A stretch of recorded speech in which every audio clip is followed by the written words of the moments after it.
Iniciando a conversa de redação com a participação do Eduardo Costa, do Júnior Moreira e do sociólogo, doutor em sociologia, Luiz Flávio Sapori. Você, ouvinte da Itatiaia, também pode participar. É nosso convidado VIP pelo WhatsApp do jornalismo, 99996-7074. 99996-7074. Você manda sua opinião numa mensagem de texto. Não se esqueça de colocar o seu nome, o bairro ou a cidade onde você está falando.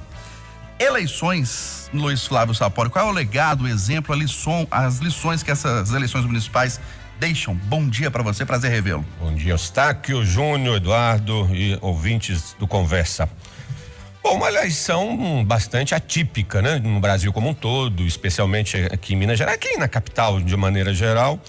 Uma eleição atípica porque é uma eleição em meio a uma pandemia, né, Eustáquio? Então, é tudo muito diferente, não é uma normalidade do ponto de vista do empenho dos candidatos, da visibilidade pública, da mobilização das pessoas, né? Então a eleição teve que dividir a nossa preocupação com a doença, com o medo, com a insegurança em função, né, da Covid.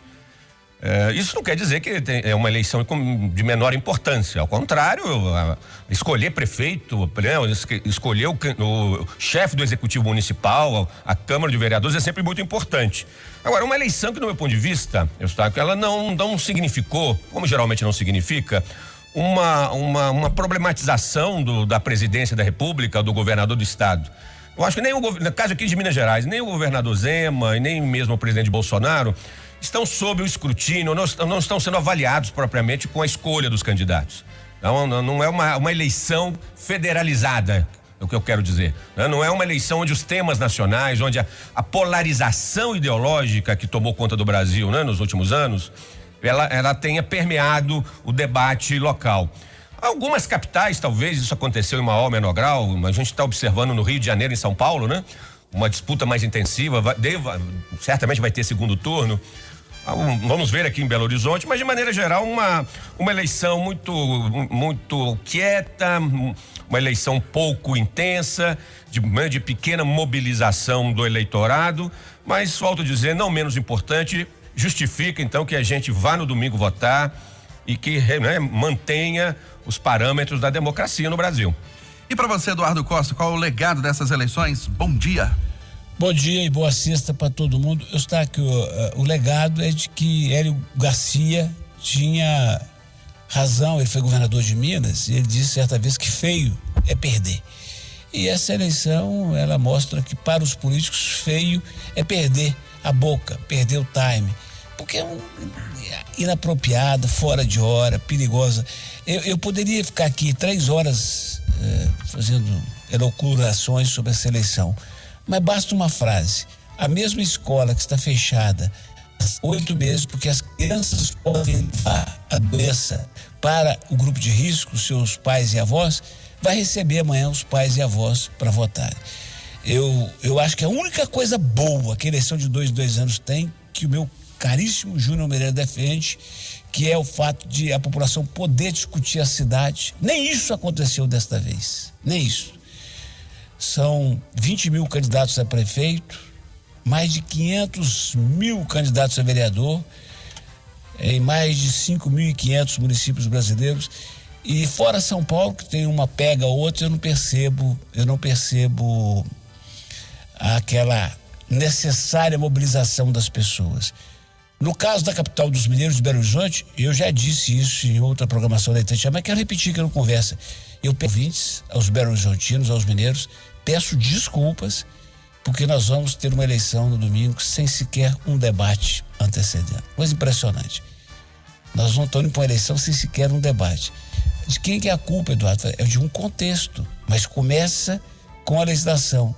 A mesma que proíbe a gente de, durante 3 meses, falar A ou B sobre os candidatos, a legislação que disse que o veículo de comunicação que quisesse fazer um debate tinha que fazer, no caso dessa eleição, com 15 concorrentes, com 8 ou 11, dependendo da avaliação. Aí não tem jeito de fazer debate. O resultado é que, para mim, é uma tristeza profunda. Mas, ainda assim, já que tem, vamos votar com consciência. E para você, Júnior Moreira, o que fica dessas eleições? Bom dia para todo mundo. Ficam alguns ensinamentos, sabe, Eustáquio? Quando diminuiu o período de campanha eleitoral, eu apoiei muito, falei, ainda bem que isso vai ser menor e tal, mas essa eleição me mostrou que nós não tivemos campanha ainda. Foi muito curto esse período. Agora que a campanha eleitoral parece que está pegando no tranco, as pessoas começaram a entender, falar sobre as eleições, a campanha está acabando. Acho que é um aprendizado que fica para a gente discutir como que vão ficar as próximas eleições no sentido de tempo de campanha eleitoral, né? Tem o bônus, mas também teve o bônus, na minha opinião. O problema maior, na minha opinião, concordo com o Eduardo, com o Sapori, o meu grande medo aqui no início da campanha, quando nós falamos sobre esse assunto aqui, era que nós deixássemos de lado as questões da cidade e ficássemos discutindo apenas as questões nacionais, discutíssemos apenas a pandemia. E não, a gente não discutiu a pandemia e a gente não discutiu a cidade, ou seja, não teve discussão. É um outro aprendizado que a gente tem nessas eleições. E para fechar, e aí eu acho que é um lado bom dessa história, nós descobrimos que nessa eleição, aqui em Belo Horizonte, São Paulo, no Rio, a maioria das capitais que a gente acompanha de mais perto, com um olhar mais próximo, não adianta mais padrinho político, né? A gente vê Bolsonaro apadrinhando candidato não decolou em várias partes do país. A gente viu Lula apoiando candidato não decolou em diversas partes do país.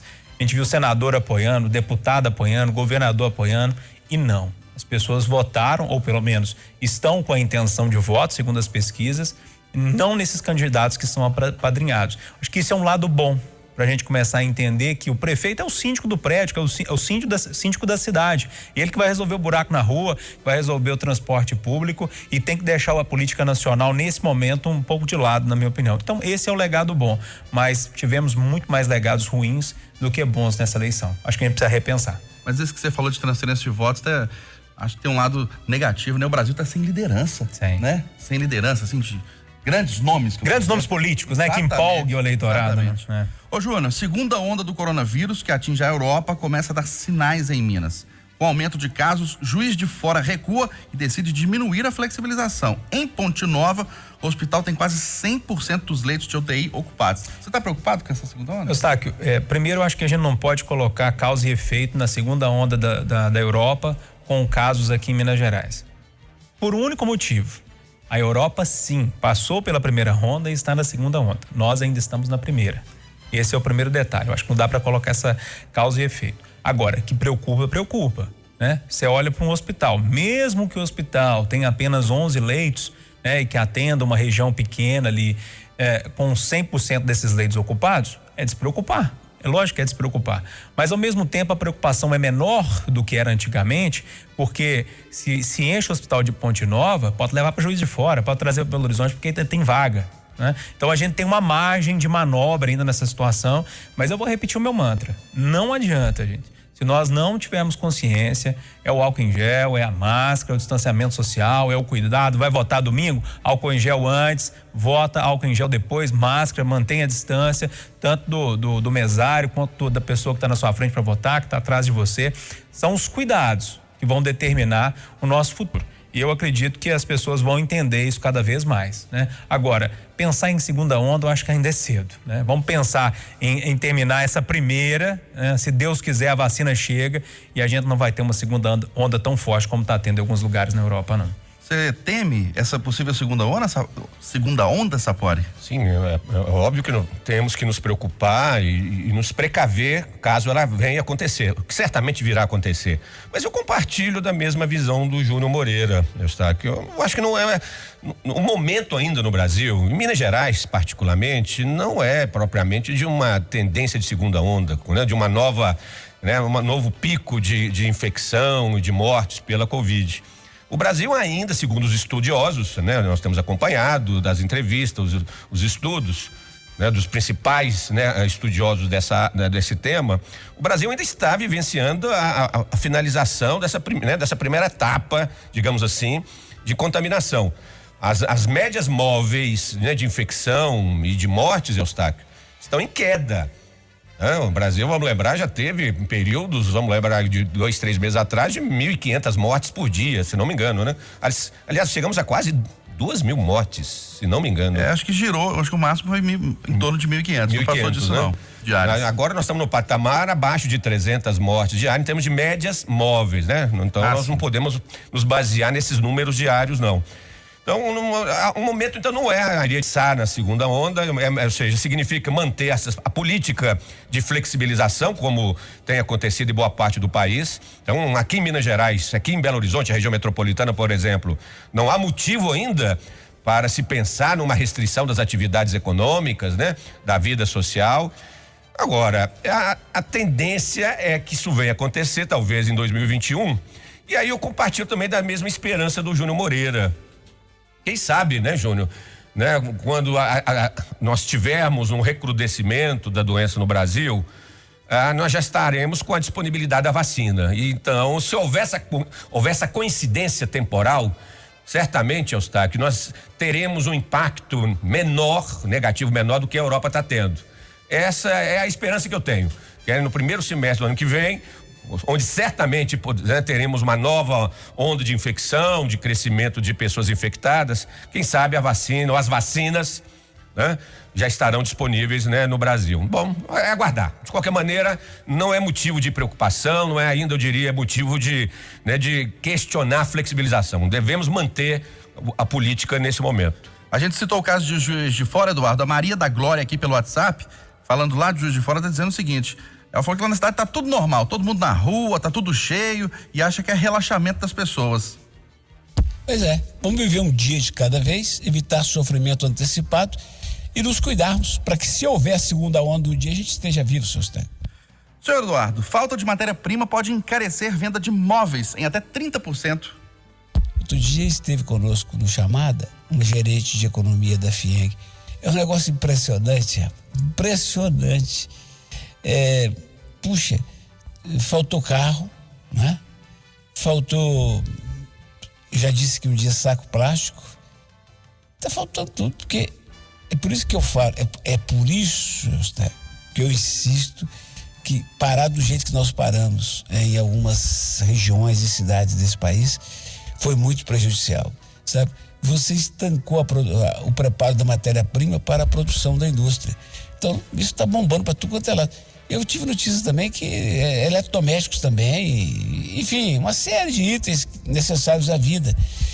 E o que é pior, quando falta, amigo, tem a tal da história, da oferta e procura, aumenta o preço. Só Deus, viu? E para você, Sapori?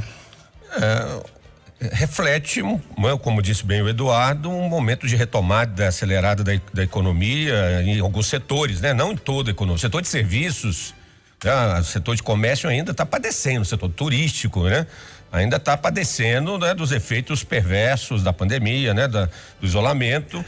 Mas eu quero acreditar que, por exemplo, nessa questão do setor de imóveis, a madeira, né? Certamente é uma das principais matérias-primas, né? Do setor de imóveis.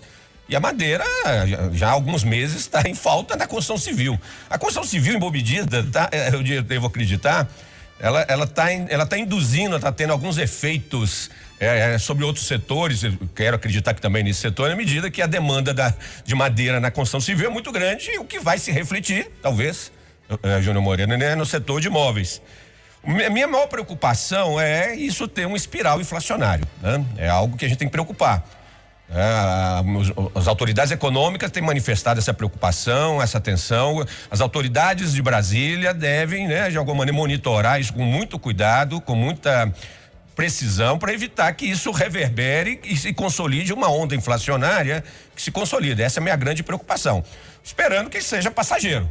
Seja um momento onde demanda e oferta, né, como disse o Eduardo, esse desequilíbrio entre uma demanda grande e uma oferta pequena dos produtos, tá gerando esse pico inflacionário. Espero que seja apenas um pico inflacionário, tá? Que não se consolide em 2021. Será, Júnior Moreira, que assim como alguns alimentos como o arroz, os produtores estão exportando e está faltando matéria-prima aqui, o preço vai lá em cima? Pois é, Eustáquio, eu não gosto de contar a experiência pessoal, dar exemplo pessoal aqui no Conversa de Redação, principalmente não, mas outro dia eu saí para comprar um colchão e aí a vendedora falou isso comigo, falou assim: olha, se eu fosse você, comprava agora, porque tá faltando matéria-prima e vai encarecer. Eu falei, não, mas pra cima de mim, né? Esse papo de vendedor, assim, pra cima de mim, esse negócio tá errado. E rapidamente eu entrei na internet, assim, enquanto tava conversando, e vi uma sondagem da CNI que mostra que 68% das empresas estão com dificuldade para comprar matérias-primas. Eu falei, opa, esse negócio, ela não tá mentindo para mim, não. E ainda olhando, pesquisando, entrando na internet, e aí você vai naqueles aplicativos que mostram ali o movimento dos preços, né? O preço tem subido, não muito rapidamente, mas numa linha de crescimento contínua, sabe? Aquela coisa constante e que vai subindo e que tá subindo e que tá subindo. Por quê? Faltou matéria-prima, faltou produto na prateleira. Alta demanda, com as pessoas ainda que seguraram muito dinheiro na pandemia, muita gente não gastou e agora tá correndo atrás, Black Friday, Natal. Então, produto escasso, com alta demanda, preço caro, né? Então, é um caminho muito estranho que essa conjuntura está tomando de inflação, de altos de preço. A gente já falou muito aqui da alimentação, o arroz, a soja, é o preço da carne, é o sacolão, é a verdura, agora os móveis, a gente vê o preço dos imóveis também subindo, ou seja, tem um negócio aí, uma tendência de inflação aqui no país que o governo tem sim, de ficar muito atento. E eu não tô vendo esse movimento de conjuntura política, de política pública, para tentar reverter essa situação. Acho que o governo está muito passivo nessa história toda e a gente, outro dia mesmo, Paulo, tô falando besteira não, Paulo Guedes outro dia falou de hiperinflação, né? Saiu da boca dele a tal da hiperinflação. Eu até arrepiei, eu falei, o Paulo Guedes que fala que tá tudo bem sempre, que o crescimento é sempre em V, em U, em W, cada hora é numa letra, falar em hiperinflação, então tá me preocupando. Eu tô me colocando de uma forma muito preocupada nesse sentido de alta de preço, de inflação num futuro muito próximo.